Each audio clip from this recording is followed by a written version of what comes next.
This PowerPoint is part still of our Introduction to Economics, and we're looking at the Production Possibilities Frontier, known as the PPF.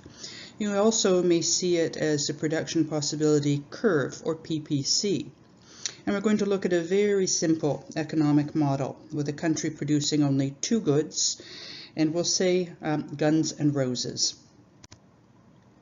The production possibility frontier, which you'll see in a moment what it looks like, represents all combinations of the maximum amounts of two goods that can be produced by an economy, given its resources and technology, where there is full employment of resources and productive efficiency exists, where output is produced at the lowest possible cost.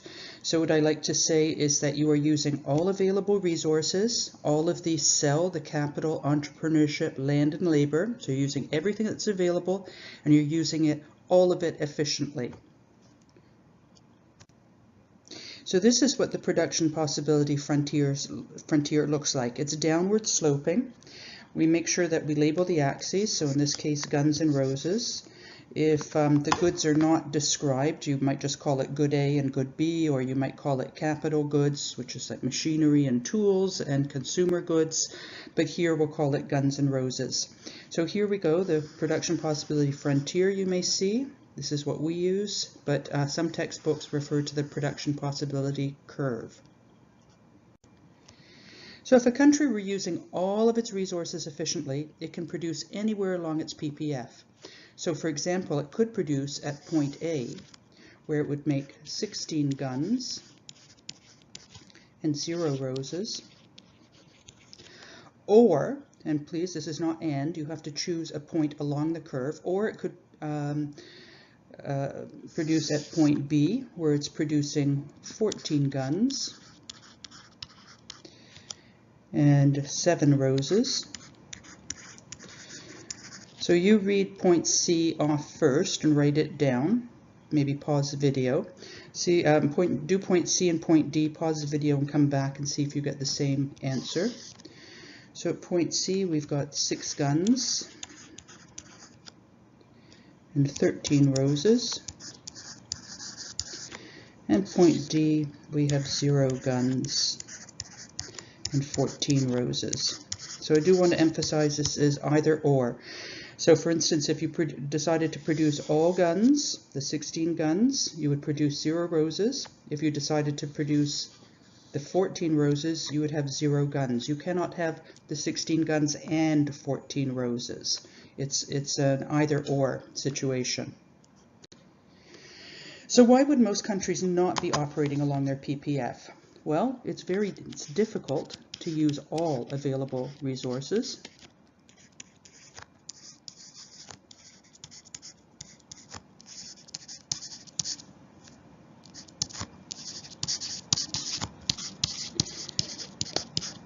And it's difficult to use all available resources efficiently.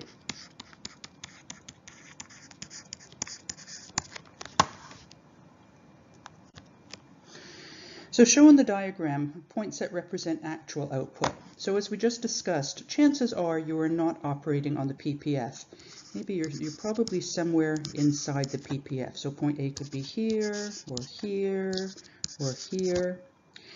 B, C, and D being potential output. Potential meaning if you're using all available resources efficiently. We could have B here, C here, D here, or anywhere else along the curve. Unattainable, we don't have the resources to be able to produce out here, would be anywhere out here.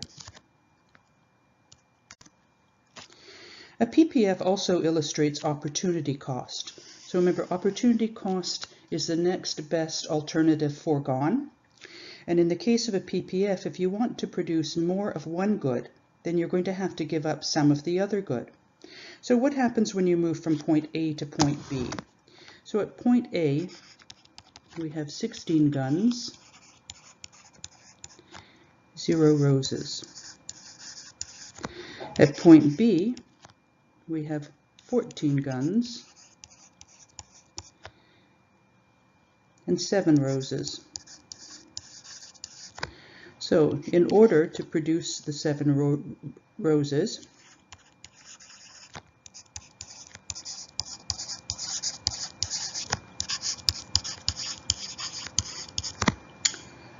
2 guns were given up.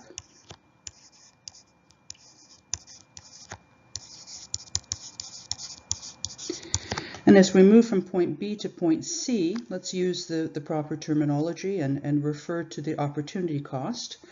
But at point C, we see that we've got 6 guns and 13 roses. So in this case, in order to produce, so we've gone to produce, excuse me, we've gone from 7 to 13. So in order to produce 6 more roses,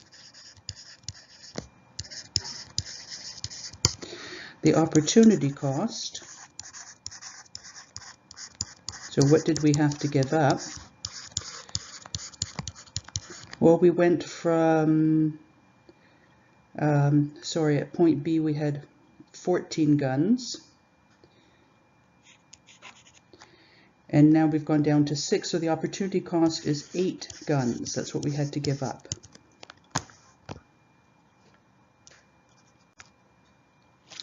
The opportunity cost also increases as you produce more of a good. So this is why it's important to show it with a bowed out shape, because if you show it with a straight line, this will not illustrate this point.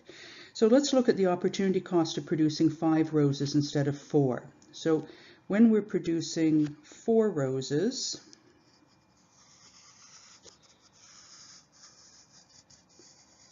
we're at about 15.5 guns. So 15.5 guns, 4 roses. If we go to 5 roses,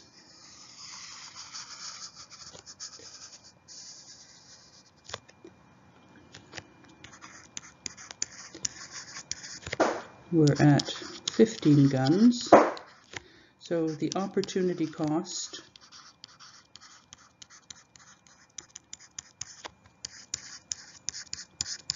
to produce 1 more rose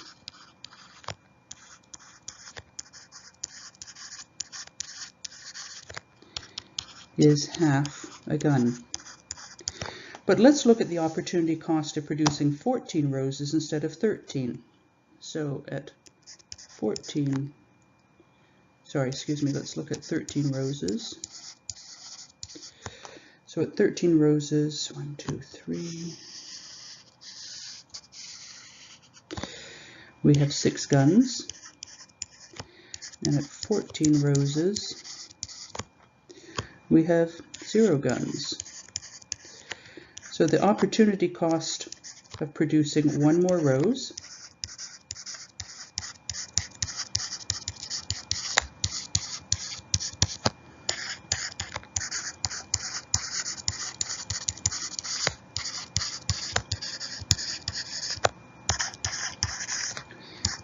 is 6 guns, because we had to give up 6 guns in order to produce that extra rose. And we'll look at why the opportunity cost increases on the next slide. The opportunity cost increases because of specialization.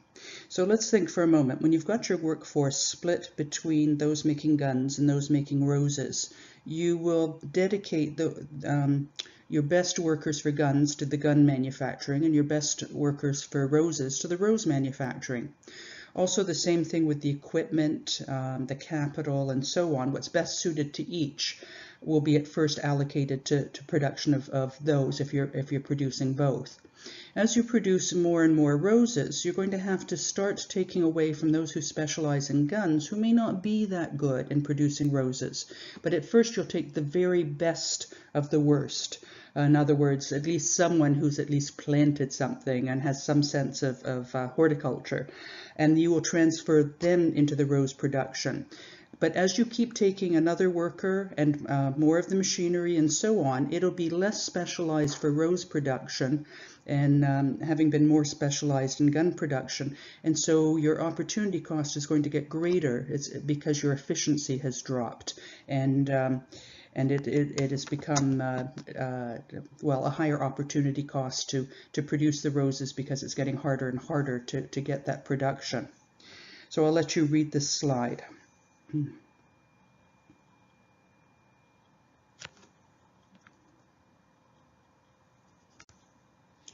Shift of curves. So this is a really important concept, so I'll give it a few asterisks. A shift outwards of the production possibility frontier is due to an increase or an improvement in the factors of production, the cell. So just a reminder, what is that? That's capital, entrepreneurship,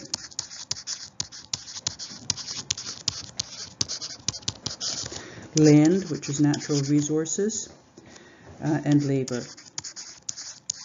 So if any of these increase or improve, the PPF is going to shift outwards. But in terms of actual production, because we've discussed how we probably are not going to produce on the PPF, we've probably moved from one point within the first PPF to another point within the second PPF, because it is difficult to employ all available resources efficiently.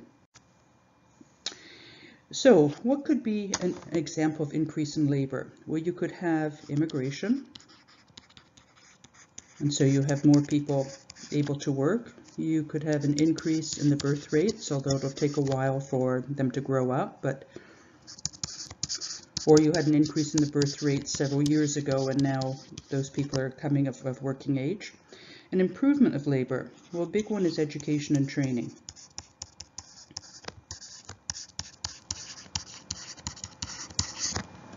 An increase in land, well, we could think of Holland where they reclaimed land and drained it.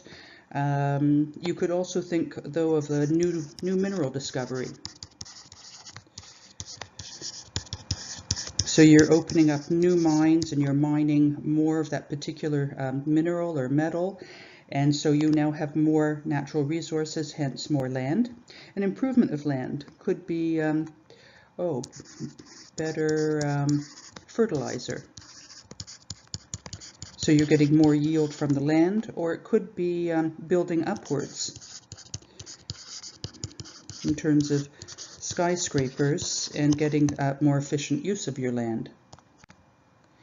So let's look at both actual growth and potential growth. So actual growth, if you went from point A to point B, that would be actual growth. Let's call this PPF1. If we had the PPF curve shifting outwards, we want to show that with two arrows. And we want to now label this PPF2. This would be potential growth, where our potential output has increased should we be using all our available resources efficiently.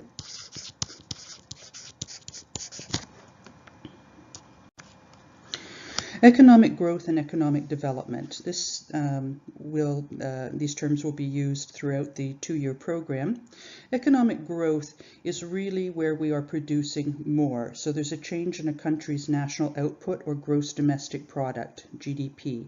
So GDP is all the goods and services we produce in a given year. Economic development is much broader than that. It's a measure of welfare or well-being. So we often look at it in monetary terms, such as a growth in GDP, but also in terms of other indicators, such as education, health, and social. So it's a much broader concept than just purely economic growth. So economic growth and economic development. So if we had a shift from PPF1 to PPF2, where has there been economic growth without economic development? So we need to look at the axes. Here's industrial goods. And these are merit goods, which are things like healthcare, education, and so on. If we are producing more, or the potential to produce more merit goods, and we'll revisit this term when we are in the microeconomics section, then there will have been economic development. But where has there been purely economic growth without the development? Well, if we went from A to B, we're making more industrial goods, but we are not having any more merit goods. So it's from A to B. And where has there been economic development? Well, if we go from A to C, we can see that we've picked up some additional merit goods, or potentially have the ability to pick up more or produce more merit goods. Okay, now if we look at the axes being consumer goods and capital goods. So again, consumer goods and capital goods. We have two countries, country A and country B. Initially, country A and B have the same PPF1, but they've decided to produce at different points along their PPF. So they have the potential to produce the same consumer goods and capital goods, but they've made a decision of where they're going to produce.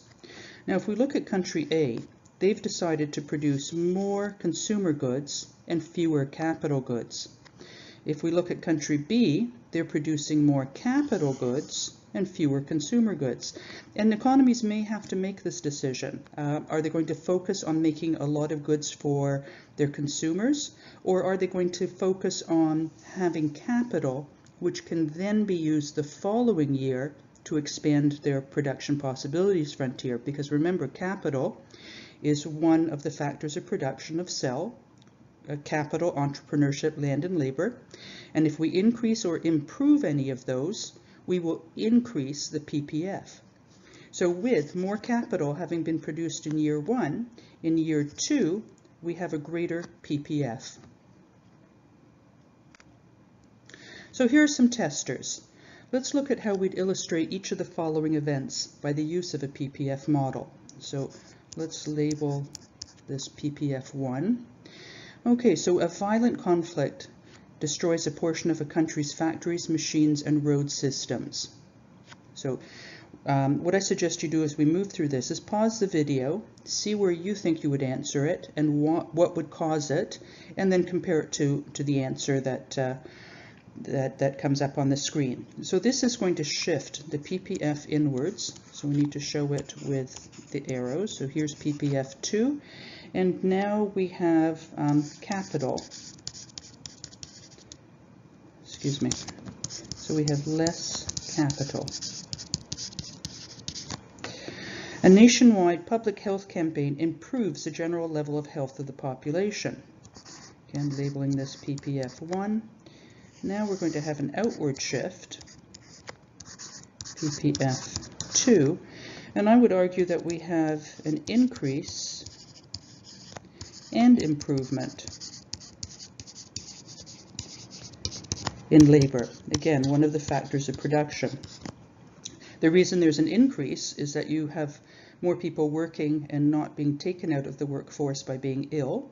An improvement because you have a healthier workforce than you had before. And this is particularly relevant in developing countries. There's an increase in employment of resources. Well, this one's a bit of a tricky one. Because we are using more resources, I would argue that we can't be on the PPF curve to begin with, because otherwise there would be a full employment of resources, everything being used efficiently.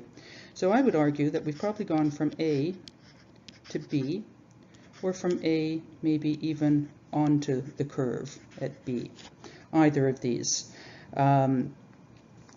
Okay, there's a D, there's a widespread introduction of new technology of production.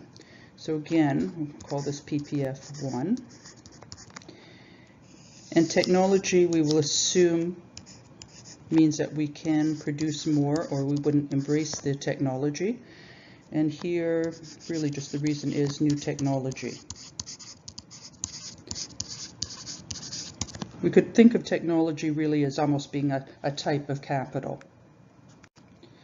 There's large immigration, so departure of working age people. So PPF1, and we're going to have a reduction in the PPF, and this is because we now have less labor. And there's an increase in the quantity of capital goods. Again, we know that that's one of the factors of production. We now have more capital, and so the production possibility frontier bows outwards.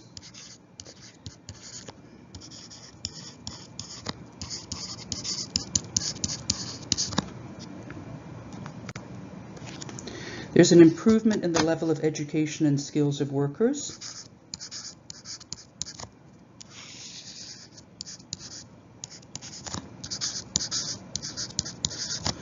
So here we have an improvement in labor. And lastly, there's an improvement in productive efficiency. Again, this is one that is a little bit tricky. Maybe because there's an improvement in efficiency, you haven't been producing at an efficient level. So maybe you're going to move either towards or on the actual curve.